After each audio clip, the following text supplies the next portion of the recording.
Armoor rural circle వాళ్ళు ఒక transformer దొంగతనం చేసే గ్యాంగ్ ని పట్టుకోవడం జరిగింది. విషయంలోకి వెళ్తే నిందితులు 6 దొంగతనం చేసే నిందితులు వినోద్ కుమార్, నవీన్, ఈశ్వర్, హరిప్రసాద్, దుర్గా ప్రసాద్ రెడ్డి, వీళ్ళందరూ పోచమ్మ గల్లి మన ఆర్మూర్ చెందిన వాళ్ళు. వీళ్ళు డిఫరెంట్ యాక్టివిటీస్ చేస్తూ ఉంటారు.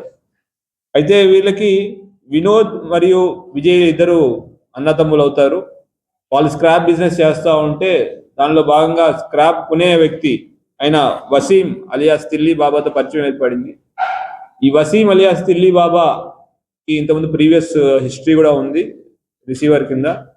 అతని యొక్క ప్రోద్బలంతో ఇక్కడ ఆర్మూర్ కాకుండా చుట్టుపక్కల గ్రామాల్లో చేయండి ట్రాన్స్ఫార్మర్ దొంగతనాలు, దాని కాపర్ ఏదైతే ఉందో నేను కొంటాను అని చెప్పడం తో దాని వాళ్ళ యొక్క ప్రోత్సాహంతో వీళ్ళు ఈ 6 ఒక టీంగా ఏర్పడి ఫస్ట్ వినోద్ మరియు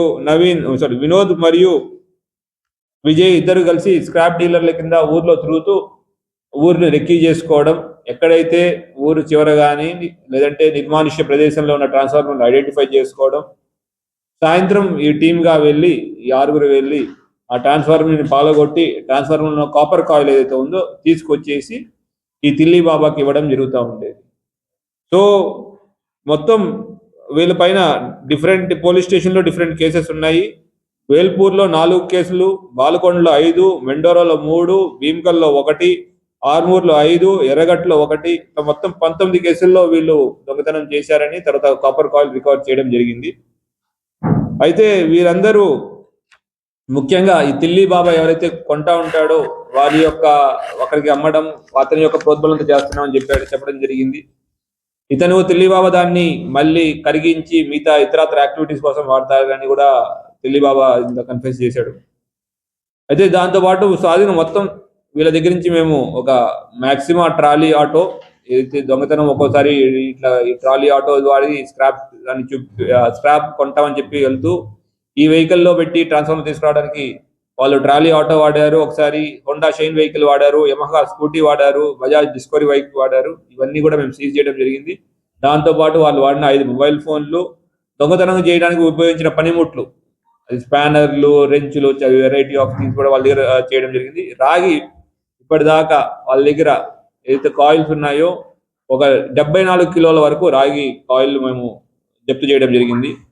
మొత్తం ఈ ఎంటైర్ ఎక్సర్సైజ్ ని ఏసీపీ ఆర్మూర్ గారి పర్యవేక్షణ, వెంకటేశ్వర రెడ్డి గారి పర్యవేక్షణలో సిఐ జాన్ రెడ్డి గారు ఫీల్డ్ మీద ఉండి, ఎస్ఐలు సంజీవ్, శైలేందర్, తర్వాత constable Bharat Goud, Mendora constable, Narender Velpur head constable, Harish Upkal constable, Sai Kiran Velpur constable, Shravan Velpur constable, Sudarshan Velpur constable, అందరి కష్టం వల్ల గ్యాంగ్ పట్టుకోవడం జరిగింది. అట్లానే ప్రాపర్టీ రికవర్ చేయడం జరిగింది. వీళ్ళందరికీ పోలీస్ డిపార్ట్మెంట్ సైడ్ నుంచి మేము అభినందిస్తూ, అట్లానే మీడియా మిత్రుల ద్వారా ప్రజలందరికీ ఒక విజ్ఞప్తి, మీ ఊర్లలో ఎవరైనా స్క్రాప్ డీలర్లని కానివ్వండి, లేదంటే కొత్త వ్యక్తులు ఎవరైనా అనుమానస్తులు ఎవరైనా వచ్చినా కొంచెం అబ్జర్వేషన్ పెట్టండి. మీకు ఎవరిపైన అనుమానం ఉంటే లోకల్ పోలీస్ ఇంటిమేషన్ ఇవ్వండి, వాళ్ళ గురించి మేము ఎంక్వైరీ చేస్తాం. ఎందుకంటే ఇది మనకి పంటలు వేసే సీజన్. ఇటువంటి దొంగలు మన పంట పొలాలు కానీ మన ట్రాన్స్ఫార్మర్లు కానీ పాడు చేయకుండా ఉండడానికి మీ యొక్క సహాయం ఎంతైనా అవసరం ఉంటుంది. అట్లానే సీసీ కెమెరాల ద్వారా కూడా ఈ క్రైమ్ పట్టుకోవడంలో కానీ నిరూపించడంలో కానీ మాకు ఎప్పుడు సీసీ కెమెరాలు ఎప్పుడు తోడ్పడతా ఉంటాయి. మీ ఏరియాలో విలేజెస్లో కనీసం ఎంట్రీ ఎగ్జిట్ పాయింట్స్ అన్న సీసీ కెమెరాలతో కవర్ చేయగలిగితే ఎవరు వచ్చారు, ఎవరు వెళ్ళారు, రాత్రిపూట ఎవరు మూవ్మెంట్ చేశారనేది మనం పట్టుకోవడానికి సులభం అవుతుంది. Thank you. జై హింద్.